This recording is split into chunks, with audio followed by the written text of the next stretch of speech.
Alright, I'm just finishing off my XP80 knock-in. If you can see that. It's got an extreme spine and fairly small edges compared to how big that spine is. Let's have a look. So those edges peak maybe there, 28, and the spine 81, 82. It's pretty massive. The toe 24.5. Shoulders, they're fairly thick. I mean, when you look at them, they're not thin like the F18, but like a typical grey Nicolls, this isn't a very high spine. Substantial, but not high. The handle on this is full oval at the bottom and semi-oval at the top. Almost round, but still a bit semi-oval there. This handle feels very different to the ones in the shops for the cheaper XP70s, so be warned. Now this particular handle, as I've shown before, has the medical tape. Now the thing with medical tape is, like any tape, once the glue wears out it could actually come off, but I mean it's fairly simple to replace it, I guess, at that point, or get it binded if you want more weight in the handle. More weight would give you a more counterbalance, but as it is, this bat is 210 and I would say picks up like 2.8.5. We'll give it a tap up now that it's knocked in. It's had 2 hours and a little bit plus facing of the edges.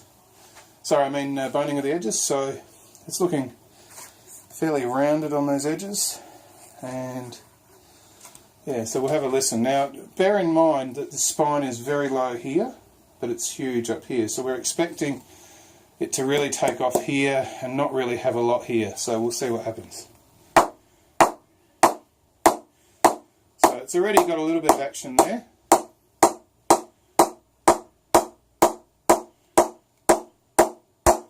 And it's just going mental here, and it starts to come down again here.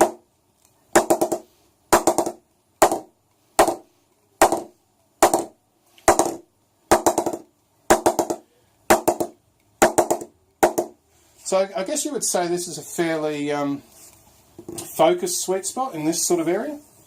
It's not really going to do a lot down here, but this is more the bat of an opener.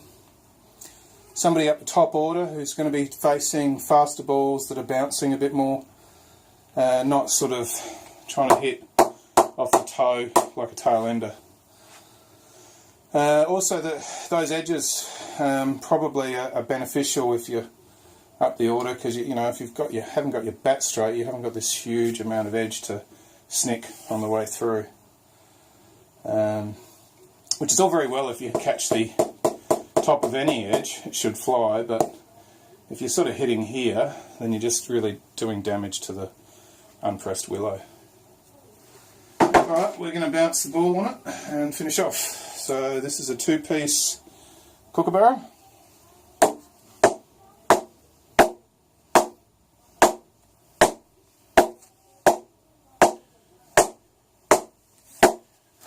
And this is a 4-piece kookaburra.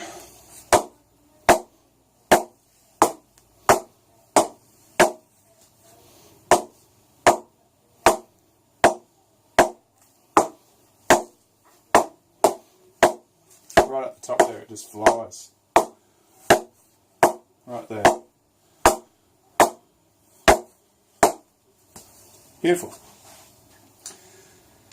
So that is the XP80. This one's 210, and that spine is outrageous, and obviously as of late next year this will be outlawed, because Lords are changing the rules to basically reduce the spine height to between 60 and 65 and the edges between 40 and 35, depending on what happens when they speak to manufacturers. So there you go. XP80.